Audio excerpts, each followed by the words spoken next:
आपके 56 इंच का दबदबा कहाँ गया मोदी जी? আপনারা নিজেদের বিশ্ববন্ধু বিশ্বগুরু বলেন, এই কঠিন সময় 33টা দেশের পাশে আপনারা গেছিলেন। স্যার मेरा टाइम है सर, और कोई है नहीं स्पीकिंग। 25 मिनट है सर, 25 मिनट है सर, टाइम था नहीं है सर, पहले स्पीकर ने बोला 25 मिनट इनके पास है।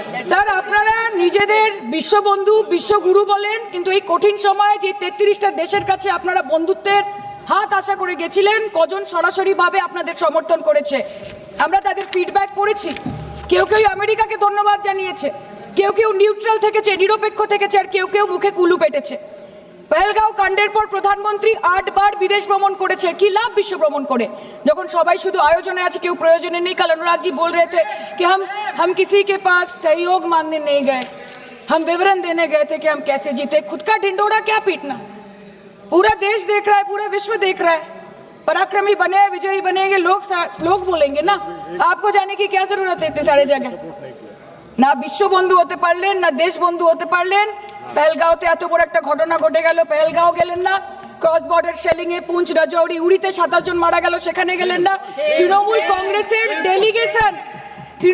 কংগ্রেসের ডেলিগেশন অবধি পৌঁছে গেল পাকিস্তান বর্ডারের 4 কিলোমিটার আগে অবধি, কিন্তু আপনি পৌঁছতে পারলেন না। দেশবাসী চেয়েছিল আপনি শুধু একবার গিয়ে দাঁড়ান। ऑल पार्टी मीटिंग হলো, আপনি সেখানে আসতে পারলেন না। আপনি ये जो बोलते हैं ना कि हमने किया है, सर आपने सिर्फ अकेले नहीं किया है, इंडियन आर्म फोर्स ने किया है, 140 करोड़ लोगों ने किया है। सर किसी का कुछ नहीं आता, सबका वक्त आता है, और जिसका वक्त आता है उसका सब आता है। तो वक्त था ये हमारा। আমি এটুকুই বলতে চাই স্যার যে অ্যাক্রস অল পার্টি লাইনস আপনাদের পাশে সবাই দাঁড়িয়েছিল।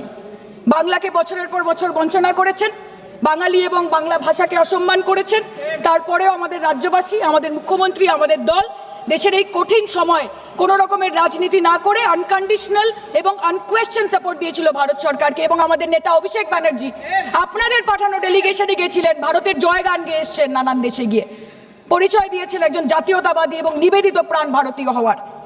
কিন্তু তার বিনিময়ে আমরা কি পেয়েছি স্যার? এটা শুনতে হবে। তার বিনিময়ে আমরা কি পেয়েছি? আপনাদের নেতা কেন্দ্রীয় প্রতিমন্ত্রী পশ্চিমবঙ্গের বুকে দাঁড়িয়ে বলছে যে অপারেশন সিঁদুর হয়েছে, এরপর অপারেশন পশ্চিমবঙ্গ হবে। Shame on you. आप बोलते हैं ना कि ममता दीदी बांग्लादेशियों को बंगाल में घुसाती है, तो बॉर्डर में आतंकवादियों को कौन घुसा रहा है, इसका जवाब आपको देना पड़ेगा कि वो भी वही कर रहे हैं, कि वो भी ममता दीदी भी कर रही है। सामने इलेक्शन है, वो भी आप बोल सकते हैं। কালকে ইলেকশন করুন, কালকে করুন। একদিকে আপনি আপনার কারিগরি টাকা, কেন্দ্রীয় এজেন্সি, কোটি কোটি ক্ষমতা, অন্যদিকে হাওয়াই চটি বাংলার মেয়ে মমতা। আমরা দেখে নেব। विषय से जान। कांग्रेस के साथियों का बात सुन रही थी और वो कह रहे थे कि 1971 में इंदिरा गांधी ने ये किया है, 1971 में इंदिरा गांधी ने वो किया, पर वो कभी भी 1971 का क्रेडिट बिहार के बेटे जगजीवन राम जी को नहीं देते हैं, जो तब के रक्षा मंत्री थे। बांग्लादेश ने उनको 1971 का वॉर हीरो डिक्लेयर किया था, और रक्षा मंत्री होने के जंग के बाद भी उन्होंने सैनिकों के रिहैबिलिटेशन के लिए काम किया। लेकिन कांग्रेस पार्टी इसको कभी नहीं रिकॉग्नाइज करेगी, क्योंकि उनको दलित नेतृत्व से समस्या है। वो सिर्फ उनके साथ रहना चाहते हैं जो बाबा साहब के चित्र को अपने पैर पर रखते हैं। अगर हम ऑपरेशन सिंदूर की बात करें तो ये सिर्फ टेरर लॉन्च पैड्स को ध्वस्त नहीं किया, ये पूरी की पूरी तरीके से पाकिस्तान के हौसले को ध्वस्त कर दिया है। लेकिन एक आश्चर्य की बात है मैम, और आश्चर्य की बात यह है कि हमारे दुश्मन देश में एक युवा नेता है और एक युवा नेता हमारे विपक्ष में है। दुश्मन देश का सदन अलग है, हमारे देश का सदन अलग है, वहां के नेता अलग है, यहाँ के नेता अलग है, पर इनका सवाल एक ही है। विपक्ष का सवाल और दुश्मन देश के नेता का सवाल एक कैसे हो सकता है? मैं विपक्ष के साथियों को चुनौती देती हूँ कि अपनी राजनीति से ऊपर उठ करके कभी राष्ट्र हित की सोचनी चाहिए। अगर सरहद पर सेना लड़ रही होती है तो उनसे सवाल नहीं पूछे जाते, उनको सलामी दी जाती है। अगर विपक्ष की बात सुबह से सुने जा रहे हैं और उनकी बात को ध्यान से सुने, तो वो बार बार कह रहे हैं कि सरकार ने सरेंडर कर दिया, सरकार ने सरेंडर कर दिया। सरेंडर से इनका विशेष लगाव इसीलिए भी है क्योंकि इतिहास गवाह है इन्होंने कितने बार विश्व के सामने भारत का सर झुका दिया है। 1962 में 14,500 वर्ग मील जमीन पर कब्जा कर लिया था। अमेरिका के तब के राष्ट्रपति ने कहा था कि भारत हमसे भीख मांगते हुए आया था।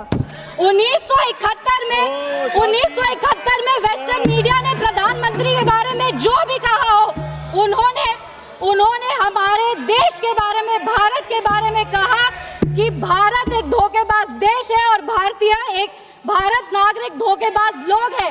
ये था भारत का इमेज आपके शासनकाल में। 1985 में CIA के क्लासिफाइड रिपोर्ट से कि विदेशी तंत्र भारत की सरकार को चलाती थी, इनसे जवाब मांगिए। 2001 विश्व के सबसे बड़े लोकतंत्र के सबसे बड़े मंदिर पर हमला हुआ और ये लोग चुप बैठे रह गए।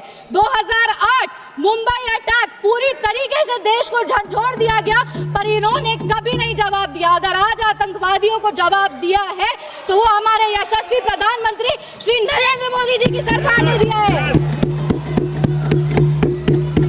पर इनके राष्ट्रीय अध्यक्ष, कांग्रेस पार्टी के राष्ट्रीय अध्यक्ष कहते हैं कि ऑपरेशन सिंदूर एक छोटा मोटा ऑपरेशन था। ये इनकी विचारधारा का समस्या है। इनको लगता है कि ऑपरेशन सिंदूर एक छोटा मोटा ऑपरेशन था, पर ये इनकी गलती नहीं है। इनकी विचारधारा ये कहती है कि अगर हिंदू धन को आगे लेके जाओ, हिंदू धन के पक्ष में बोलो तो वो सैफरन टेरराइजेशन है, पर इनकी राजनीति के लिए ये कहते हैं आतंकवादियों का कोई धर्म नहीं होता। ये दोहरा चरित्र क्यों है इनका? आतंकवादियों ने हमारे नागरिकों को धन पूछकर मार दिया। हम उनको कहना चाहते हैं कि जिस सनातन को मुगल की तलवार नहीं खत्म कर पाई, जिस सनातन को अंग्रेज की तोप नहीं खत्म कर पाई, उस सनातन को इनकी छोटी मोटी राजनीति क्या खत्म करेगी? आतंकवादियों ने जब हमारे भाई लोग को मारा तो उनको मारने के पहले बोला कलमा पढ़ के सुनाओ।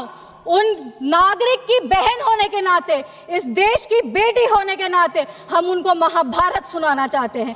महाभारत